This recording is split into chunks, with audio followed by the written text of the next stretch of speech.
எதிர்க்கட்சி கேள்வி எந்த கேள்வி கேட்கணுமோ அந்த கேள்வி மட்டும் கேட்கணும்.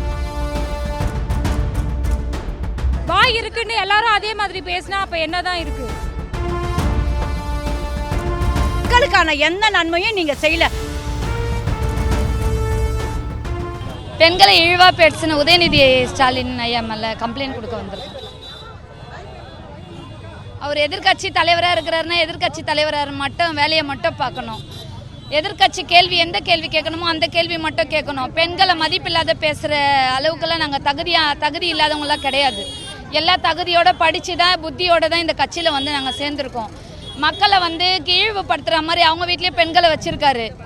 சரிங்களா? அவங்க அத்தையும் ஒரு பெண் தான். சரிங்களா? மற்ற பெண்களை பேசுறதுக்கு அவருக்கு யார் தகுதி கொடுத்தது? முதல்ல என்ன அருகதை இருக்குது? ஆட்சியில் உட்காந்துருக்காரு, அதுக்கான தகுதி இருக்கா அவர்கிட்ட? பெண்களை வந்து இழிவா பேசுறாரு, அதை மட்டும் பேசக்கூடாது. நம்ம பேசலான்னா 1000 பேசலாம். அது பொது இடத்துல எப்படி பேசணுமோ அந்த மாதிரி தான் பேசணும்.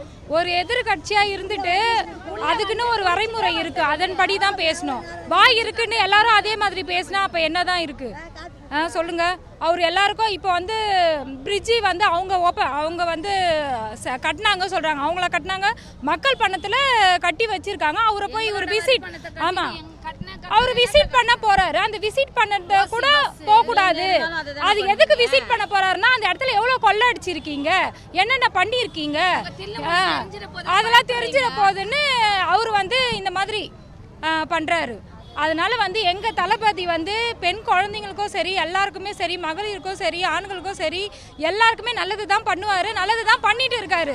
இத்தனை நாளா கொள்ளை அடிச்சு இப்ப அடிக்க முடியலையேன்ற ஒரு என்ன சொல்றது, ஒரு துக்கத்துல அவங்க இந்த மாதிரி எல்லாம் பண்றாங்க. ஃபர்ஸ்ட் எல்லாம் 1 month 2 month ஆகும் ஜாதி சர்டிபிகேட்லாம் வரும். இப்ப என் பையனுக்கு அப்ளை பண்ண ஒரு 4 daysலயே வந்துச்சு. இதெல்லாம் மாற்றம் தானே, இதெல்லாம் மாற்றம் நிறைய வரும், வந்துட்டே இருக்கும்.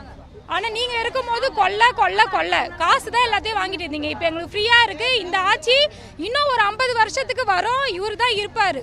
நாங்க வந்து மகளிர்கள் சார்பா வந்து பாத்தீங்கன்னா உதயநிதி அவர்களை வந்து எதிர்த்து அவங்க பெண்களை வந்து இழிவா பேசுறதுக்காக நாங்க ஆர்ப்பாட்டம் நடத்தணும். இன்னைக்கு அந்த ஆர்ப்பாட்டத்துக்கு வெற்றியா அவர்களை வந்து கைது பண்ணதுக்கு மிக்க மகிழ்ச்சி எங்களுக்கு. நாங்க வந்து காவல்துறை அதிகாரிகளுக்கு ரொம்ப நன்றியை நாங்க தெரிவிச்சிருக்கிறோம். என்னன்னா, நீங்க ஆட்சி செஞ்சு 75 வருஷம் உங்களோட ஆட்சி அதிகாரம் உங்க கையில இருந்தது. ஆனா நீங்க மக்களுக்கு என்ன நல்லது பண்ணீங்க? எங்க தளபதியை மக்கள் ஃபுல்லாவே தேர்ந்தெடுத்து ஒரு 2 வயசு குழந்தை முதற்கொண்டு ஒரு தளபதியை தேர்ந்தெடுத்திருக்குன்னா அதுக்கு எந்த அளவுக்கு வந்து அந்த தளபதியை வந்து பிடிச்சிருக்குது. அந்த ஒரு விஷயம் மட்டும் இல்லை, எங்களுக்கு இந்த திராவிட மாடல்னு சொல்லி பேர் மட்டும் தான் நீங்க வச்சிருந்தீங்க. ஆனா மக்களுக்கான எந்த நன்மையும் நீங்க செய்யல. ஒரு பாமரனா நாங்க பேசுறோம், ஒரு மகளிர்ல ஒரு சின்ன இடத்துல இருந்து நாங்க வந்த இடத்துல இருந்து நாங்க பேசிட்டு இருக்கோம். ஏன்னா நீங்க 75 வருஷம் நீங்க சீர் பண்ணீங்க, நாங்க கட்டி காத்த ஆட்சியை நீங்க வந்து கலைச்சிட்டீங்க அப்படின்னு தான் உங்களோட ஆதங்கமே இருக்கு தவிர, ஆனா அந்த ஆட்சி அதிகாரத்துல நீங்க என்ன செஞ்சீங்க? மக்களுக்கு ஒண்ணுமே செய்யல. உங்க கட்சிக்காரர்களும் அந்த திரள் நிதியை திரட்டி அவங்க வளர்ச்சியை மட்டும் தான் பார்த்தாங்க. ஆனா பொதுமக்களுக்கு உண்டான எந்த ஒரு சின்ன சலுகைகள் கூட அவங்க கிடையாது, பண்ணல. ஏன்னா எங்க பகுதியிலே எவ்வளவு பார்ட்டி ஃபண்ட் இருக்கு, ஒரு கவுன்சிலருக்கு எவ்வளவு சொத்து மதிப்பு இருக்கு, ஒரு எம்எல்ஏக்கு என்ன சொத்து மதிப்பு இருக்குன்னு எங்களுக்கு தெரியும். ஆனா நடுத்தர மக்கள் இன்னும் நாங்க கையேந்திர நிலைமையில மட்டும்தான் இன்னும் நாங்க வாழ்ந்துட்டு இருக்கிறோம். இன்னைய வரைக்குமே தளபதியால இந்த மாதிரி உங்களோட ஆட்சி சரியில்லைன்னு தான் நாங்க தளபதியை தேர்ந்தெடுத்திருக்கோம். வருங்காலத்துல எங்க பிள்ளைகளுக்கு வந்து பாத்தீங்கன்னா நல்ல முறையில இந்த ஆட்சி அதிகாரம் மாற்றத்தினால ஒரு வளர்ச்சி அடைந்த தமிழ்நாடா மாறும்னு ஒரு நம்பிக்கையில தான் நாங்க தளபதியை தேர்ந்தெடுத்திருக்கிறோம்.